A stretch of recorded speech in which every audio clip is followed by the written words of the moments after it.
नमस्कार, बहुत स्वागत है आपका। आप देख रहे हैं गणेशा धर्मा सन्मार्ग। धनु राशि वालों, देव गुरु हो रहे हैं मार्गी। आपके ही घर में यानी आपके लग्न में अभी तक वक्री चल रहे थे और 13 सितंबर को होंगे मार्गी।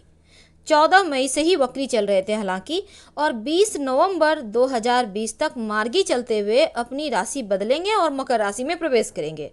अब देव गुरु के मार्गी होने से आप धनु वालों पर के जीवन पर क्या प्रभाव पड़ेगा, आज हम आपसे यही साझा करेंगे। देखिए, देव गुरु को धन के कारक, मान सम्मान के कारक, सुख के कारक, वैभव के कारक, आध्यात्म के कारक, विवेक के कारक, संतान के कारक और विदेश के कारक, आजीविका के कारक माने जाते हैं। अब ऐसे में धनु वालों के जीवन पर देव गुरु का मार्गी होना क्या बदलाव लेकर आएगा, क्या प्रभाव डालेगा, क्योंकि 30 जून से आपके ही लग्न में बैठे थे लेकिन वक्री अवस्था में, अब मार्गी होंगे, तब धनु वालों का जीवन में क्या बदलाव आएगा। देखिए, सबसे पहले तो लग्न में जब देवगुरु मार्गी होंगे ना, आपका प्रभाव क्षेत्र में वृद्धि होगा। आप जो भी कहेंगे लोग आपकी बातें मानेंगे, यानी आपके वाणी में वेट बढ़ेगा और आपका प्रभाव बढ़ रहा है। आपके वैसे भी बहुत सारे फॉलोवर हैं, अब और बढ़ जाएंगे। वैवाहिक जीवन में जो थोड़ी बहुत दूरियां थी वो समाप्त होगी, वैसे भी 7.5 अंतिम चरण में चल रही है। लव लाइफ में जो थोड़े से अहंकार का टकराव था, थोड़ी सी वाणी के कारण आपका लव थोड़ा थोड़ा दूर दूर रहता था, अब वो भी आपके करीब आएगा। शारीरिक स्वास्थ्य जो गड़बड़ चल रही थी, जो पेट की समस्या आपको परेशान कर रही थी, वो समाप्त होगा। धन के मामले में जो अभी तक आप बहुत प्रयास के बाद भी बहुत थोड़े में संतुष्ट होना पड़ रहा था, अब वो चीज़ें एक बार फिर से आपके लिए सही तरीके से काम कर जाएगी और यहाँ से धन भी आएगा, क्योंकि लग्न में देवगुरु का मार्गी होना ये आपके लिए वरदान है, देवगुरु का आशीर्वाद है। मानसिक तनाव अब कम होगा, स्वास्थ्य आपका अच्छा रहेगा। इस समय जो संतान का सुख के लिए आप तरस रहे थे, अब आपको मार्गी गुरु संतान का सुख देंगे। शत्रु विरोधी चाहकर भी आपका कुछ नहीं बिगाड़ पाएंगे, लेकिन हाँ, अगर कोर्ट कचहरी वगैरह में कोई निर्णय आने हैं तो आपके ही पक्ष में आएंगे। संतान तो आपका सुख मिलेगा ही, जो संतान जिनके हैं उनका संतान भी बहुत डेवलप करेगा, संतान आपका मान सम्मान बढ़ाएगा।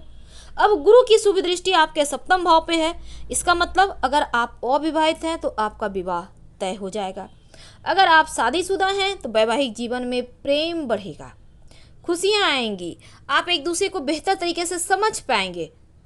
तो यहाँ पर अगर आप लव रिलेशनशिप में हैं तो आपका लव अब आपको बेहतर तरीके से समझ रहा है। जो विद्यार्थी हैं उनका ज्ञान बढ़ेगा, पढ़ाई में मज़ा आएगा। कोई एग्जाम है क्लियर करने के तो आप बेहतर तरीके से कर पाएंगे, क्योंकि अब आपकी समझ बढ़ रही है, आपका जो एक दिमाग का सोचने का तरीका वो बढ़ रहा है। लेकिन एक बात का याद रखिएगा, लग्न में गुरु हैं तो थोड़े से आपको अहंकार से बचना चाहिए, और थोड़ा सा, चूंकि लग्न का गुरु या गुरु जहाँ भी बैठते हैं ऐसा भी कहा जाता है उस भाव का हानि करते हैं, तो ऐसे में इनको थोड़ा सा स्ट्रांग भी आपको करना होगा।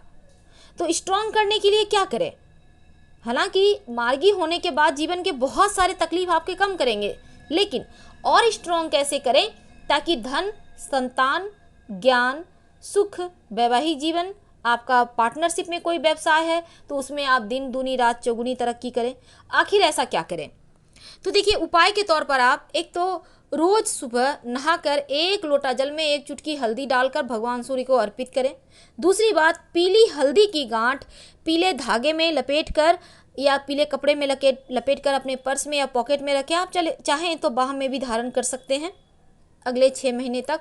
बाद में इसे मिट्टी में दबा दीजिएगा, इससे भी आपको लाभ होगा। तो छोटे से उपाय पर देव गुरु इस समय आपके जीवन में खुशियाँ दे रहे हैं, तो आनंद को दोनों हाथों से बटोरिए और खुशियाँ मनाइए, क्योंकि समय अच्छा है, समय का फ़ायदा उठाना चाहिए। फिलहाल आपसे विदा लेते हैं। हर हर महादेव, धन्यवाद।